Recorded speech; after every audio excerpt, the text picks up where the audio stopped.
Bonjour les enfants, bienvenue sur ma chaîne Lecture d'histoire pour chaque soir. Aujourd'hui, je vais vous raconter 5 petites histoires. Restez avec moi jusqu'à la fin de la vidéo.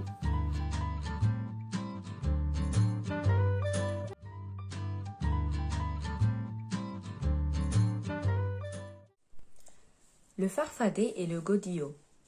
Quand on est un farfadet vivant dans la forêt, il faut se trouver un abri pour l'hiver. Mais comme toujours, Paluquet n'avait pas jugé utile de s'organiser. Tandis que ses amis construisaient des cabanes, ce paresseux se reposait dans son amas, se moquant des courageux travailleurs. Bientôt, les premiers flocons tombèrent accompagnés d'une forte chute de température. Frigorifié, Paluquet se rendit compte de son erreur et frappa aux portes de ses camarades pour demander gîte et couvert. Bien entendu, chacun d'eux refusa, lui rappelant son attitude pendant qu'il s'attelait à la tâche. Après le 10e renvoi, Paluquet dut se faire une raison.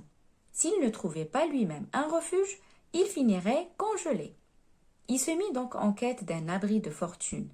Les terriers et les tanières étaient pris par les animaux en hibernation. L'espoir semblait perdu quand il aperçut un vieux godillot abandonné. Il se précipita vers ce dernier, mais sentit une odeur nauséabonde qui s'en dégageait. Malheureusement, le froid ne lui laissait que peu de choix, et il trouva asile dans le brodequin. Oh, c'est sûr, il passa l'hiver au chaud.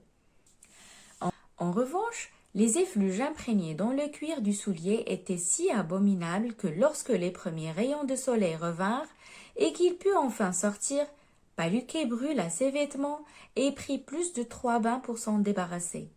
Les autres farfadets se moquèrent de lui et le surnommèrent Paluquet le puant.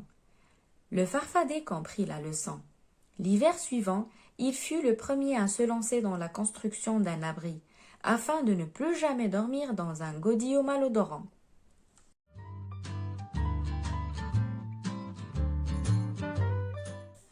Jocko sauve les chiens de traîneau. Ce jour-là, dans le grand nord du Canada, le froid n'avait jamais été aussi vif. Les arbres se brisaient sous le gel et les bêtes mouraient d'épuisement. Pourtant, un traîneau tiré par des chiens traçait sa route dans cet immense désert glacé.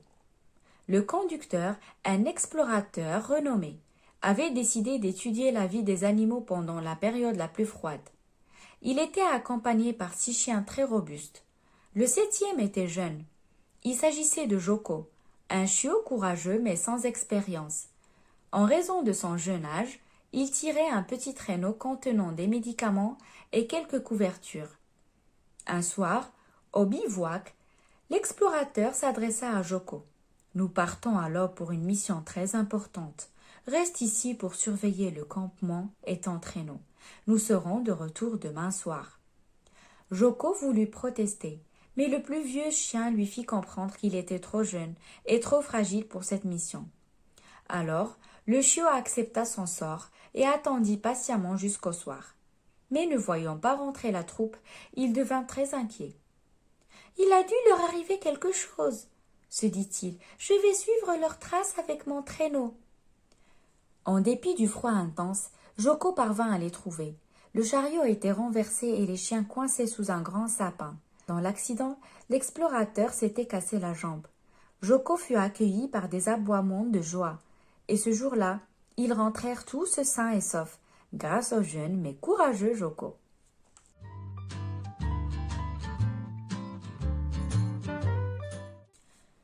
Un tracteur nommé Tristan. Comme tous les tracteurs, Tristan ne roulait pas très vite, et Lucien le fermier s'en moquait bien. L'essentiel, c'est que son tracteur puisse remorquer des machines et des outils. Quand il se trouvait sur la route, Julie, la voiture de sport, le doublait en klaxonnant. « Tut, tut, regarde comme je roule vite, jamais tu ne me rattraperas. » Le lendemain, il avait beaucoup plu, et Tristan dut rouler encore plus lentement. Et comme toujours, Julie emprunta la même route que lui. « Mon pauvre Tristan, dit-elle moqueuse, moi je peux rouler vite, qu'il pleuve, qu'il neige ou qu'il vente, pas comme toi, ha ha ha. » Mais la pluie avait rendu la route glissante, et Julie allait beaucoup trop vite. Bientôt, la petite voiture ne parvint plus à maintenir sa trajectoire. Attention! Cria soudain Lucien. L'étang là, juste devant toi! Splash! Trop tard, Julie n'avait pas réussi à s'arrêter à temps et avait atterri dans l'eau. Viens, Tristan, dit Lucien. Sortons-la avant qu'elle ne s'abîme. Le fermier emmena alors son tracteur au bord de l'étang, attacha l'extrémité d'une corde à sa barre de remorquage et l'autre au pare-choc de Julie. À présent, tire, dit le fermier à son tracteur.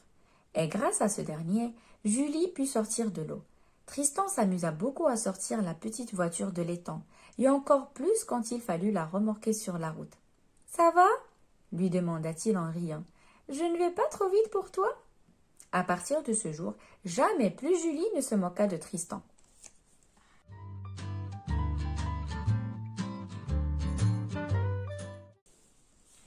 Le voyage de Luc le Manchot. Très loin dans les pôles, Luc le Manchot commençait un grand voyage.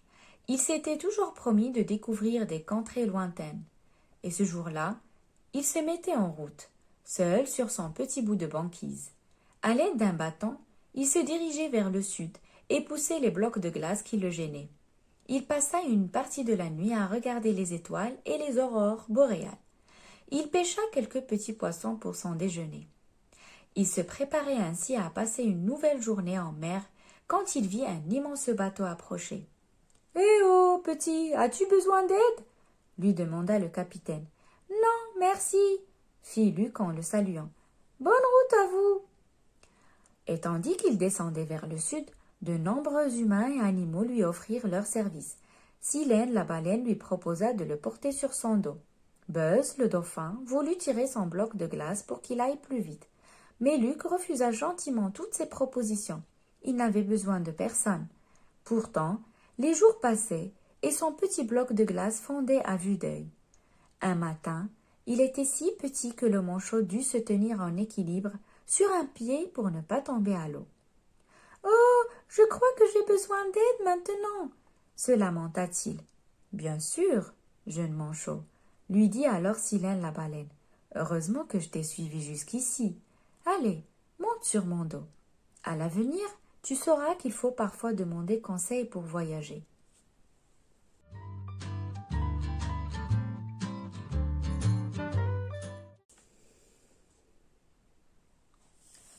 Le secret. Un matin, Madame Panda confia la maison à son mari et à son fils Plume. « Je vais faire quelques emplettes. J'espère que vous saurez rester tranquille. » Mais à peine avait-elle franchi la porte que le papa de Plume le pressa vers la cuisine.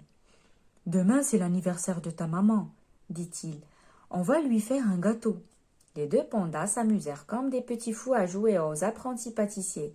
Ils mélangèrent, pesèrent, farinèrent, et bientôt une délicieuse odeur s'échappa du four. Du moins après que M. Panda se soit souvenu qu'il valait mieux l'allumer. « Il est temps de nettoyer la cuisine, Plume !» annonça-t-il ensuite. Mais curieusement, les deux pandas délaissèrent complètement le nettoyage.